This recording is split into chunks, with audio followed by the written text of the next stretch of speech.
पिछली वीडियोस में हमने बात की कि हम पूरी कायनात को, पूरी यूनिवर्स को डिफाइन करने की कोशिश करते हैं क्वांटिटीज के टर्म्स में, क्वांटिफाई करते हैं या क्वांटाइज करते हैं पूरी यूनिवर्स को।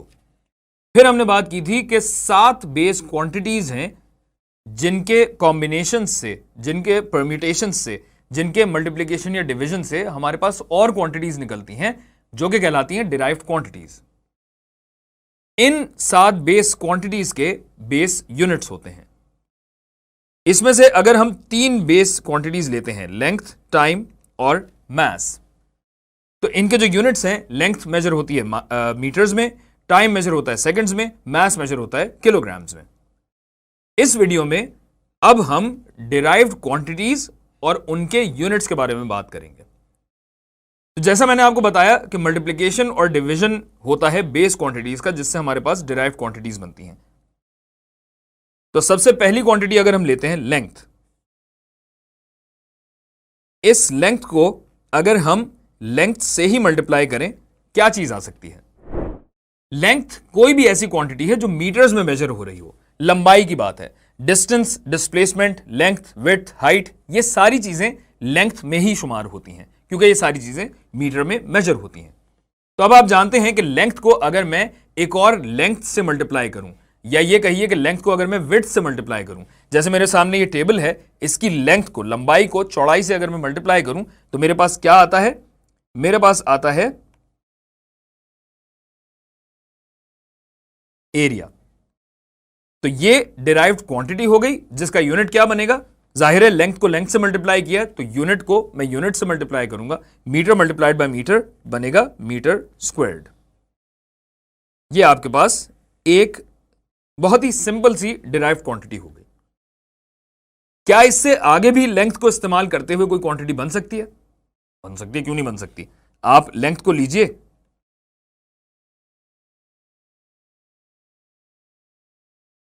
आप लेंथ को लीजिए और इस एरिया से मल्टीप्लाई अगर करें तो एक और क्वांटिटी आएगी जिसे हम कहते हैं वॉल्यूम। वॉल्यूम हम नहीं कहते, दूसरे लोग कहते हैं, हम इसे कहते हैं वॉल्यूम, और ये हो जाएगी मीटर क्यूब। अब आप इसको या तो ऐसे देख लें कि एरिया को लेंथ से मल्टीप्लाई कर रहे हैं, या आप इसको ऐसे भी देख सकते हैं कि लेंथ को लेंथ से ही 3 दफा मल्टीप्लाई कर रहे हैं।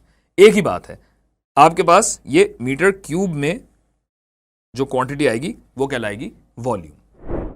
अब अगर मैं इसी लेंथ को दूसरी बेस क्वांटिटी से मल्टीप्लाई या डिवाइड करके देखूं तो फिर देखते हैं कि क्या क्वांटिटीज बनती हैं। अगर मैं लेंथ लेता हूं और टाइम लेता हूं तो थोड़ा सा गौर करें, सोचें और मुझे बताएं कि लेंथ और टाइम के कॉम्बिनेशन से क्या क्वांटिटी बनती है। बिल्कुल ठीक, वेलोसिटी, या आप कहिए कि स्पीड। यहां मैं लिखता हूं वेलोसिटी।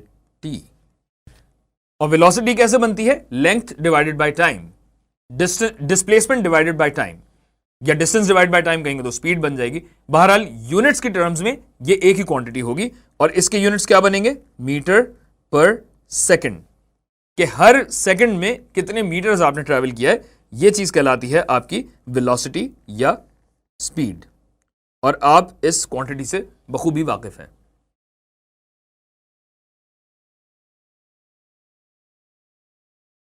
अब अगर हम वेलोसिटी को लें और कंबाइन करें एक और क्वांटिटी के साथ, जो कि बहुत ऑब्वियस सी एक चीज है कि टाइम से अगर हम कंबाइन करते हैं तो जैसे वेलोसिटी आए उसी तरीके से हमारे पास एक और क्वांटिटी आती है विच इज कॉल्ड एक्सेलरेशन। हमारे एक टीचर कहा करते थे एक्सेलरेशन, व्हाटएवर दैट मेंट। तो ये क्या हो जाएगा? इसका यूनिट हो जाएगा meters per second divided by second, meter per second squared. ये एक और क्वांटिटी डिराइव हो गई। सही है, आसान सी चीज है, बस ये है कि हमारी जो एक ये यूनिवर्स है ये एक्सपैंड होती जा रही है। अब आप समझ ही गए होंगे कि अगली क्वांटिटी क्या बन रही है, बताएं क्या है? बिल्कुल ठीक, अगर मैं एक्सेलरेशन को लूं और इसे मैं कंबाइन करूं मास के साथ तो क्या क्वांटिटी बनती है भाई? बताओ ना, चुप क्यों बैठो भाई? बिल्कुल सही, यह बनता है फोर्स। और जाहिर है फोर्स के अब यूनिट्स क्या होंगे, ये metres per second squared KG से मल्टीप्लाई होगा और इसके यूनिट्स बन जाएंगे KG meters per second squared. अब चक्कर ये कि आपने मैट्रिक कर लिया तो अब आप बोलेंगे कि सर फोर्स तो हम लोग न्यूटन में मेजर करते हैं। तो भाई न्यूटन एक स्पेशल नाम है जो फोर्स को दिया जाता है, क्योंकि आइजैक न्यूटन साहब ने फोर्सेस के लिए बहुत सारा काम किया था, फोर्सेस में बहुत सारी रिसर्च की थी। तो ये क्वांटिटी क्योंकि हम लोग हर जगह इस्तेमाल कर रहे होते हैं, बहुत फ्रीक्वेंटली इस्तेमाल हो रही होती है, तो हर जगह हम इसको KG metre per second squared, KG metre per second squared, KG metre per second squared नहीं कहेंगे, हम इसको न्यूटन कह देते हैं। लेकिन जो इसका डिराइव्ड यूनिट है वो बनता है KG meters per second squared. अब अगर मैं इस फोर्स को लूं और एक और क्वांटिटी के साथ कंबाइन करूं, क्या नजर आ रहा है आपको? अगर मैं लेंथ के साथ इसको कंबाइन करता हूं, चलें ये देखते हैं कि क्या बनता है। Force multiplied by distance moved in the direction of the force, क्या क्वांटिटी बनती है? ये क्वांटिटी बनती है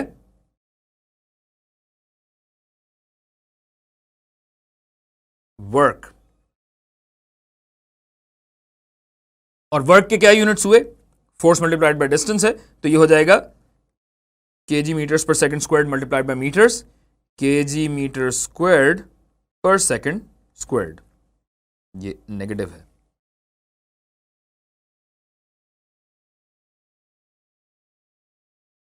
अब एक मसला है, और आप बिल्कुल समझ गए हैं कि फोर्स मल्टीप्लाइड बाय डिस्टेंस सिर्फ वर्क तो नहीं होता।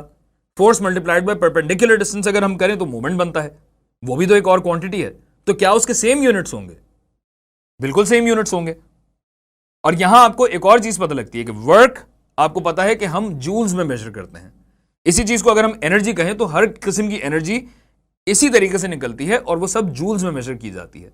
और जो मोमेंट है, मोमेंट के लिए हम लोग न्यूटन मीटर इस्तेमाल करते हैं, जो कि यूनिट होता है। और इस तरीके से हम इन दो क्वांटिटीज में डिफरेंशिएट कर देते हैं। ये चीज हम एक्सप्लोर करेंगे जब हम उस पर्टिकुलर चैप्टर में जाएंगे। अभी के लिए हम सिर्फ यूनिट्स देख रहे हैं, तो यूनिट्स तो भाई इसी तरीके से निकलते हैं।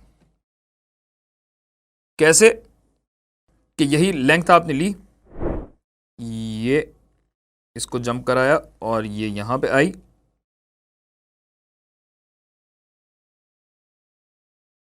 फोर्स बिल्कुल ऐसे ही आएगी और यूं आपके पास बन गया ये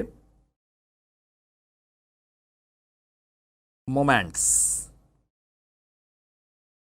मोमेंट बन गया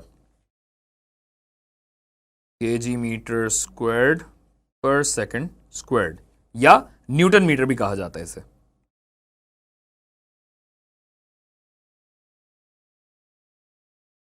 अब क्या हम कोई और क्वांटिटीज भी निकाल सकते हैं इसमें से?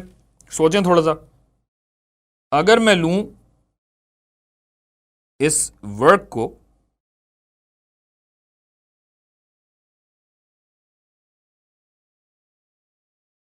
और मैं वर्क को कंबाइन करूं इस टाइम के साथ, तो टाइम ये आया, यहां पे इसने जंप खाया, ये एक और जंप और एक और जंप। तो वर्क और टाइम को अगर हम कंबाइन करते हैं, हमारे पास क्या चीज बनती है? हमारे पास बनती है पावर, बनती है पावर। पावर, पावर कैसे आती है? Work done divide by time, KG metre squared per second squared divide by seconds. इसके यूनिट्स बन जाएंगे KG metre squared per second cube, जिसको हम लोग वॉट्स का नाम भी देते हैं, क्योंकि वॉट साहब थे जिन्होंने पावर वगैरह के हिसाब से बहुत सारी कैलकुलेशंस की थी, बहुत सारी चीजें हमें बताई थी। इस वजह से हमने ये नाम छोटा करके उनके नाम पे रख दिया। अच्छा, क्या और भी कॉम्बिनेशंस निकल सकते हैं? बिल्कुल निकल सकते हैं। जितनी क्वांटिटीज आप डालते रहेंगे आपके पास लातादाद कॉम्बिनेशंस निकलते चले आएंगे। तो अगर मैं इस सब में एक और बेस क्वांटिटी ऐड करूं, ये बेस क्वांटिटी मैं कहता हूं कि मैं लूंगा लेट्स से करंट। आप चाहें तो टेम्परेचर ले लें, अमाउंट ऑफ सब्सटेंस ले लें, लुमिनस इंटेंसिटी ले लें, जो कुछ भी आपको लेना है। उन सात में से कोई, जो सात बेस क्वांटिटीज हैं उनमें से कोई भी क्वांटिटी आप ले सकते हैं। और मैं यहां पे ले रहा हूं, और मैं यहां पे ले रहा हूं करंट, जो कि मेजर किया जाता है एम्पियर्स में।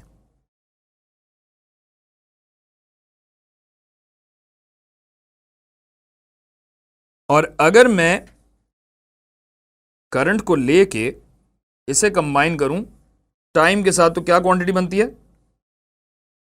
बिल्कुल ठीक, यह क्वांटिटी बनती है चार्ज।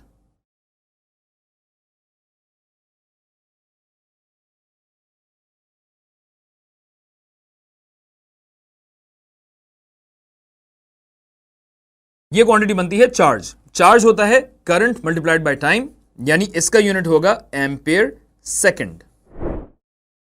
और इसी तरीके से अगर मैं इसको कंबाइन करूं वर्क के साथ, ये जम दिया, ये बड़ा जम दिया और यहां पे लेके आए और इसको कंबाइन करना है चार्ज के साथ, तो work done per unit charge जो क्वांटिटी बनती है वो आपकी होती है, कौन सा कलर लूं, ये वाला ही ले लेता हूं। ये क्वांटिटी आपके पास बनती है work done per unit charge voltage, और वोल्टेज का डिराइव्ड यूनिट क्या बनेगा? KG metre squared per second squared divided by ampere second. तो ये हो जाएगा केजी मीटर स्क्वायर्ड पर एम्पियर पर सेकंड क्यूब। तो अब क्योंकि हमारे पास जगह खत्म हो गई है, इसी वजह से हम वीडियो भी खत्म करेंगे। अब आप समझ गए हैं कि ये किस तरीके से बेस यूनिट से डिराइव्ड यूनिट्स आप निकालते चले जाते हैं। अब क्योंकि हमारी यूनिवर्स इन्फिनिट है, इसी तरीके से ये जो क्वांटिटीज आपके पास निकल रही हैं ये भी तकरीबन आप समझ लें कि इन्फिनिट ही होती हैं। और ये जो चार्ट मैंने आपके सामने बनाया है, इसमें तो मैंने सिर्फ 4 बेस क्वांटिटीज इस्तेमाल की हैं और थोड़ी सी क्वांटिटीज डिराइव की हैं। आप चाहें तो घर बैठे इस चार्ट को बड़े से बड़ा बना सकते हैं। हम यहां पे लेकिन वीडियो खत्म करेंगे।